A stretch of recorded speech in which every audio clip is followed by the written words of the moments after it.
Se, em um primeiro momento, grande parte da mídia insistentemente tentou passar a impressão de que a Rússia estaria à beira do colapso e sendo derrotada, com o passar do tempo a situação foi mudando e gradualmente os mesmos analistas e jornalistas precisaram discretamente alterar as narrativas. Se por um lado é verdade que a Rússia tropeçou no começo do conflito ao tentar inovar com táticas que não são familiares ao exército russo, por outro também é verdade que cedo ou tarde haveria adaptação no campo de batalha e que as forças russas eventualmente retomariam com as táticas já conhecidas por eles. Assim, chegando a mais de 2 meses de conflito, a situação vai ficando mais clara, mas também novas dúvidas vão surgindo. No vídeo de hoje vamos abordar como que vai ficar a situação ucraniana e a russa perante o mundo após o conflito. Mas antes disso, não se esqueça de se inscrever no canal e compartilhar o vídeo com todo mundo que você conhece, para que eu possa continuar trazendo conteúdo de geopolítica, história e segurança aqui para vocês. O meu nome é Adrião Peta e esse é o Geopolítica Mundial.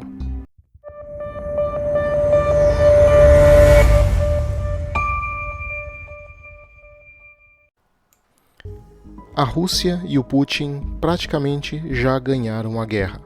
E eu não falo isso por estar torcendo para a Rússia ou num sentido necessariamente militar. Até porque, apesar de ir ficando claro que é apenas questão de tempo até que os russos consigam ocupar pelo menos o leste da Ucrânia ou o sul do país, onde fica o litoral, mas eu falo isso em um sentido que vai muito além. O simples fato da Rússia ter invadido a Ucrânia em desafio a uma até então hegemonia do Atlântico Norte, causando o que possivelmente é o maior evento geopolítico desde o fim da União Soviética e causando uma série de efeitos colaterais que por hora só podemos estimar alguns dos seus efeitos, pois outros ainda a gente nem sequer pode imaginar, e ainda por cima conseguir fazer com que a resposta do Ocidente seja simplesmente a aplicação de sanções e de fornecimento de armas para os ucranianos, já é uma vitória geopolítica em si. Mesmo que eventualmente, por milagre, os ucranianos consigam derrotar os russos, o que eu não acredito que irá acontecer, no quadro geral que realmente importa, que é o da geopolítica, a Rússia já venceu. O que muitas pessoas não entendem é que o status quo, ou ordem mundial atual, e eu falo ordem mundial num sentido literal, sem teorias da conspiração, mas no sentido exato ao que o conceito de ordem mundial significa, ou seja, nada mais, nada menos que a definição do que seriam as regras do jogo mundial, ou em outras palavras, o que é e não é permitido no cenário internacional, já foi violado. E as alternativas que o Ocidente tem são muito poucas, além de um grande conflito militar direto, o que eles, em geral, estão evitando. Praticamente a ordem mundial pós-Guerra Fria foi definida em certo grau pelos Estados Unidos e pela Europa Ocidental, que literalmente ditaram que invasões ou guerras por anexação não seriam mais condizentes com o mundo atual. É claro que eventualmente algumas exceções extremas eram toleradas, mas simplesmente não era tolerável que algum país começasse a invadir ao outro. Isso simplesmente era algo tido como ultrapassado, inaceitável, vestígios de outra época, por assim dizer. Mas essa ordem mundial começou a ser minada não pela Rússia, mas muito antes e por dentro, pelos próprios Estados Unidos e Inglaterra, quando em 2003 invadiram o Iraque usando argumentos que depois se mostraram claramente falsos. O fato de 2 países liderarem uma invasão de uma nação soberana usando falsas provas e mentiras descaradas até foi razoavelmente tolerado, pelo menos pela ala de analistas de visão mais messiânica e até mesmo irresponsável, que usavam o argumento de que o Iraque era uma ditadura. Então, digamos assim, que nesse caso essa agressão seria um mal menor. Mas na prática não. O que realmente importou é que ali começamos a ver que a ordem mundial podia ser violada se o agressor usasse justificativas corretas, mesmo que falsas. E posteriormente isso seria repetido de novo em 2011 na Líbia, agora com a OTAN inteira literalmente jogando os líbios de volta para a Idade Média após vários meses de bombardeios. E isso utilizando o pretexto de que estava salvando a vida deles. Seria lógico que assim que algum outro ator político fora desse eixo atlântico reunisse força suficiente, iria então fazer o mesmo.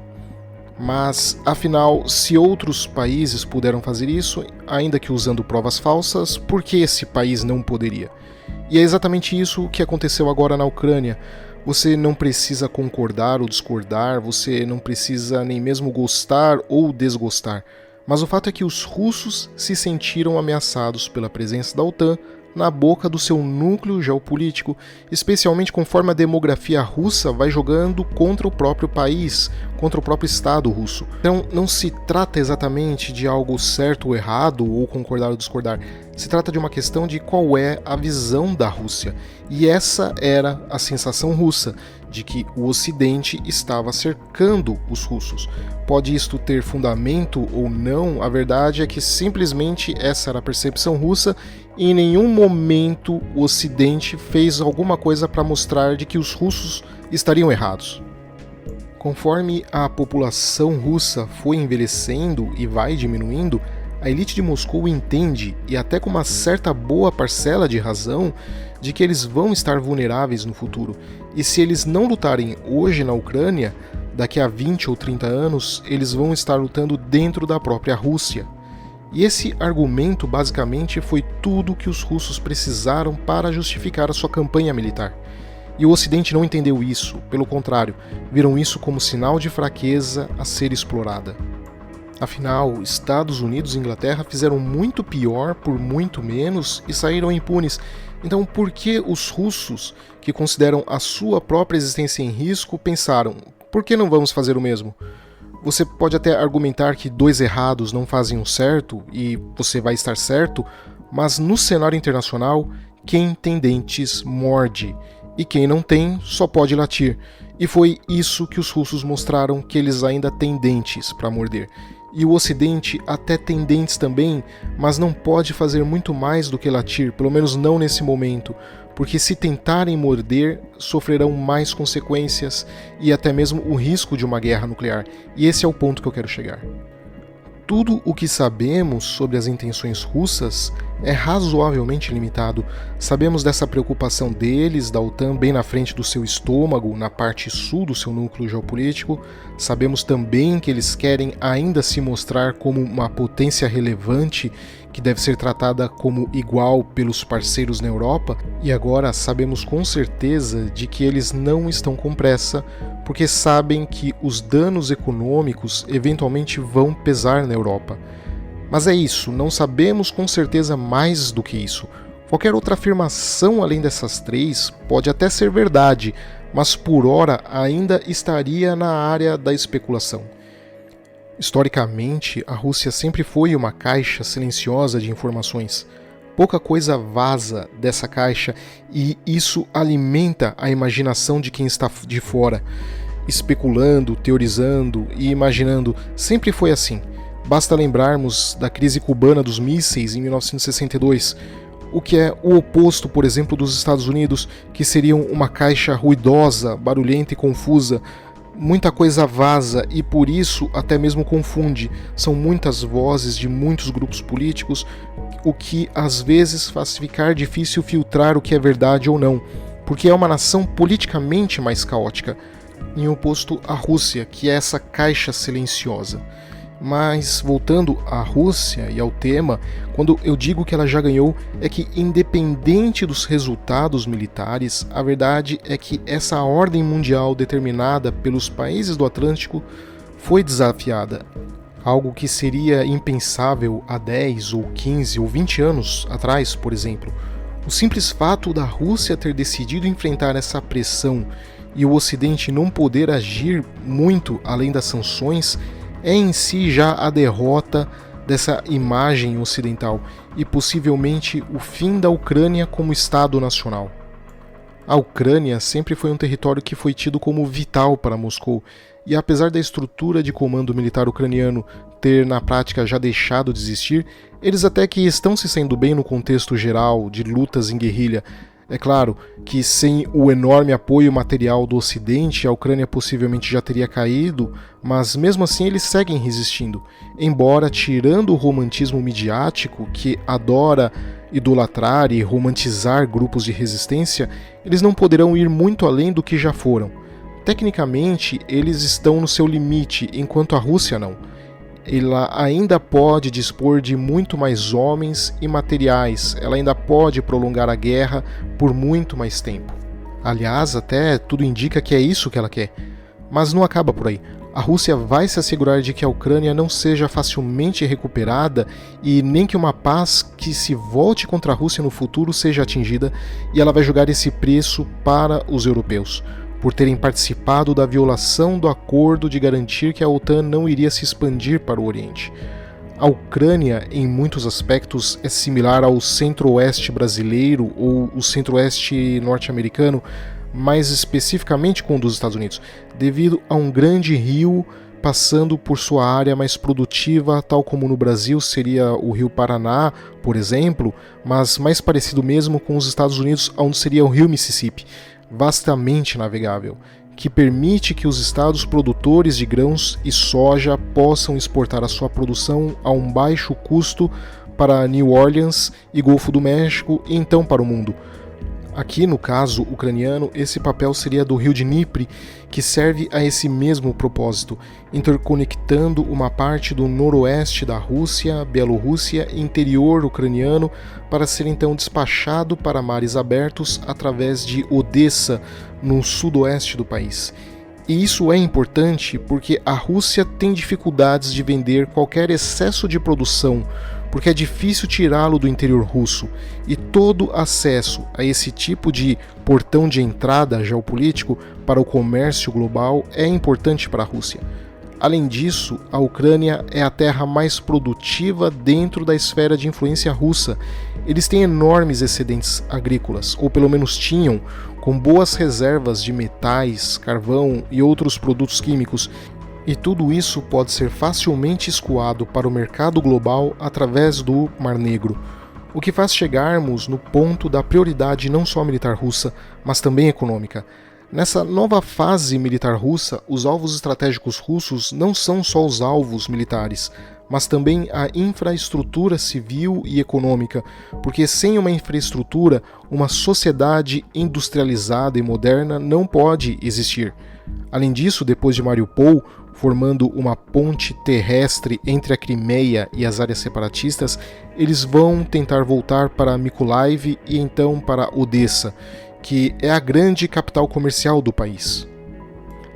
E uma vez que os ucranianos perderem Odessa, eles terão perdido todo o seu litoral. Isso basicamente significa que eles estarão isolados de qualquer participação direta do comércio global e serão reféns dos seus vizinhos para terem acesso a esse mercado global. Isso literalmente determina o futuro de uma nação, o futuro de um país. Quando o conflito começou, a FAO, a Organização das Nações Unidas para a Alimentação e Agricultura, estimava que a guerra afetaria de 20 ou 30% da produção alimentar da Ucrânia, mas agora sabemos que essas estimativas eram muito otimistas. Passados 2 meses, ao que tudo indica, a Ucrânia não só não irá exportar, mas também irá se tornar uma importadora. Talvez as pessoas não tenham noção da proporção épica que isto é, mas isso significa que a Ucrânia, que era sozinha responsável em média por 11,5% das exportações de trigo no mundo, não só não irá entregar estes 11,5%, como ainda por cima precisarão importar para alimentar a sua população. Isso é grande. E vai mais além, a Rússia, tanto ao ser sancionada como ao decidir não vender parte da sua produção de trigo para alguns países, também vai afetar a segurança alimentar mundial. Porque estamos falando de um país que responde em média a 19% da produção de trigo. Ou seja, se somarmos os 2 países, temos uma perda da exportação na casa de quase 1/3 da produção mundial. E para piorar, o Cazaquistão parece que vai sinalizar na mesma direção que a Rússia e também vai suspender a exportação de grãos. E ele é um ator muito importante no centro da Ásia. E se formos para a produção de óleo de girassol, então a coisa é muito pior. Aqui no Brasil não se consome tanto óleo de girassol, mas boa parte do mundo consome. A Ucrânia respondia por 48,5% das exportações mundiais e a Rússia por 22,2%. Ou seja, estamos falando da perda direta de mais de 70% da produção de óleo de girassol no mundo. Isso não é algo que dê para nenhum país repor no curto ou médio prazo. E as populações desses países que consomem óleo de girassol vão procurar alternativa. E a primeira alternativa é o óleo de soja, que aqui no Brasil vimos que aumentou muito o preço nos últimos meses e provavelmente vai aumentar mais ainda. E essa moeda alimentar russa, somada ao gás e petróleo, são moedas muito mais valiosas do que o próprio rublo, ou o euro, ou mesmo o dólar, porque é comida, é energia, é o que tem de mais básico para a população mundial. E a destruição da infraestrutura ucraniana, que mantinha a sua produção agrícola, também está praticamente erradicada. Então, mesmo que a guerra terminasse hoje, e não há indicações de que isso vai acontecer tão cedo, ainda vão levar anos até recuperar tudo isso. Até porque a Ucrânia nunca foi um país com grande base industrial e muito do que mantém a sua produção agrícola, como máquinas, fertilizantes e sementes, eram importados justamente da Rússia. E com relação aos fertilizantes, que nessa altura do campeonato todos já sabem do fator de que a Rússia é um dos grandes responsáveis por abastecer o mundo com fertilizantes, não irá fornecer para vários países e o fato de que isso irá acontecer vai jogar o preço da produção alimentar lá para cima mais ainda. Esta é a primeira guerra desde a Segunda Guerra Mundial que ocorreu em um país que podemos chamar de grande celeiro, isto é, cuja a produção atinge toda a cadeia alimentar no mundo, e nós simplesmente não temos experiência com isso. Veja que as principais guerras desde 1945 para cá atingiram países que não tinham grande participação global, como a Guerra da Coreia em 52, que naquela época era desconhecida do mercado mundial, ou o Vietnã, ou Guerra do Golfo nos anos 90, que até chegou a abalar razoavelmente o preço do petróleo, ou a Guerra da Iugoslávia, ou mais recentemente, tanto do Iraque como no Afeganistão ou na Líbia. Eram países que a participação era muito pequena na cadeia mundial, para não falar que até mesmo em alguns casos eram irrisórios. Mas agora não, a Ucrânia era um país grande. E para piorar, nesses conflitos que eu mencionei, o lado do atacante, vamos dizer assim, nunca sofreu sanções. E de novo agora, o lado atacante está sofrendo essa retaliação econômica, que obviamente fere os russos, mas também vai ferir outros países, principalmente os europeus. Ou seja, é uma guerra onde dois atores de peso estão balançando a economia mundial. Um lado, porque basicamente já deixou de ter participação econômica, e o outro, o dos russos, porque está sofrendo as sanções da Europa, dos Estados Unidos, do Canadá, Austrália, Nova Zelândia, Singapura, Taiwan e Japão. O que nos leva ao segundo ponto, além do econômico, que é o ponto político. Se olharmos o mapa, vemos que apenas uma parte do mundo resolveu aplicar sanções contra a Rússia. A maior parte ou apoia a Rússia ou simplesmente não quer se envolver. Diferente do que jornalistas falam, de que a Rússia estaria isolada da globalização mundial, a verdade é completamente oposta. Se somarmos os países que estão sancionando a Rússia por hora, seria algo na casa de apenas 14% da população mundial, então 86% da população do planeta segue normalmente se relacionando com a Rússia. É claro que esses 14% estão dos mais ricos, mas vale lembrar que boa parte desses 86% estão na área dos emergentes, então terão um peso no longo prazo.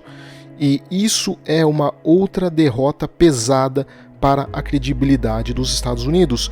Eu não tenho dúvidas que se essa crise tivesse acontecido há 10 ou 20 anos atrás, o cenário seria bem oposto. Quase todos os países do mundo já teriam condenado e sancionado a Rússia mas não hoje. A tentativa da OTAN em criar uma grande cruzada global fracassou e frustrou as lideranças do Atlântico Norte. É claro que todos esperavam que a China bancaria esse conflito por lado russo, mas o fato de países como Índia, Israel, Arábia Saudita, Sudeste Asiático e outros não entrarem nisso é uma mancha na liderança de Washington. Os Estados Unidos simplesmente não conseguiram atrair outros países a irem contra a Rússia, especialmente nas Américas, que são tecnicamente a zona de influência natural dos Estados Unidos. E isso foi muito mais longe com o fato de não só a Europa, o Japão e os Estados Unidos não conseguirem tirar a Rússia do G20, como ainda por cima o presidente russo Vladimir Putin foi convidado para a próxima reunião da Indonésia com apoio dos demais países e apesar dos enormes protestos do Bloco Atlântico. E o fato dos países americanos terem ido contra os interesses de Washington é algo grande e tem passado preocupantemente desapercebido pelos analistas norte-americanos. E o motivo disso, que poderia ser sem exagero ser chamado de desastre diplomático, são principalmente dois. Primeiro, pelo fator russo, isolar um grande ator que é produtor de commodities de toda espécie, como a Rússia, vai sem dúvidas prejudicar a Europa, mas quem tem mais medo de sentir são as nações mais pobres, que têm problemas sérios com segurança alimentar.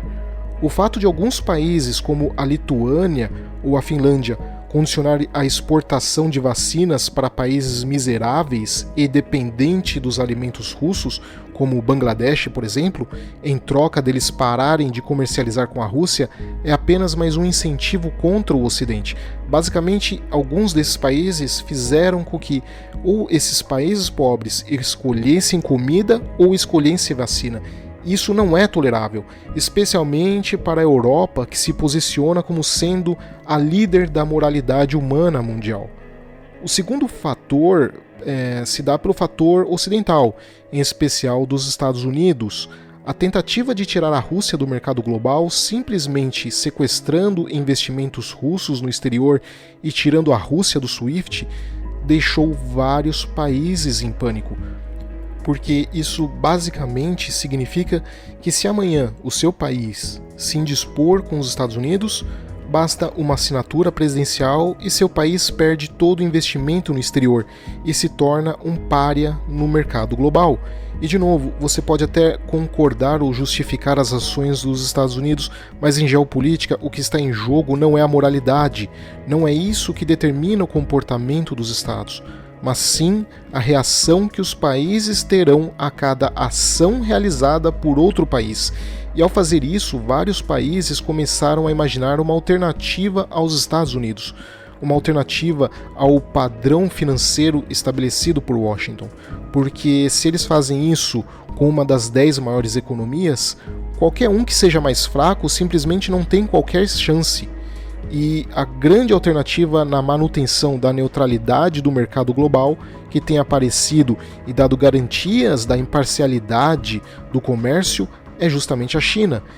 E ainda tem uma coisa muito importante a ser ressaltada sobre o Ocidente armar a Ucrânia. É que enquanto vários países europeus estão dando armas para os ucranianos, literalmente dando, ou seja, doando para a guerra, é importantíssimo mencionar que os Estados Unidos e alguns europeus não estão exatamente dando armas, mas sim emprestando dinheiro para o governo ucraniano poder então comprar as armas norte-americanas. Ou seja, não é uma doação para a Ucrânia lutar contra a invasão, mas sim uma linha de crédito, um empréstimo para comprar armas fornecidas pelos Estados Unidos. Logo, a Ucrânia vai ter que pagar de volta com juros por essas armas. Essa ajuda, entre aspas, na casa de várias dezenas de bilhões de dólares, vai ser um peso enorme no futuro de um país que vai estar devastado pela guerra. Então, a Rússia, mesmo que venha sofrer uma derrota militar, o que novamente afirmo ser muito improvável, simplesmente garantiu que o Ocidente pode ser enfrentado e que deve ser questionado e que não são parceiros comerciais confiáveis em casos de crises militares. E isso é uma vitória política que irá abastecer outros atores relevantes nas próximas décadas e que provavelmente farão o mesmo em escalas diferentes.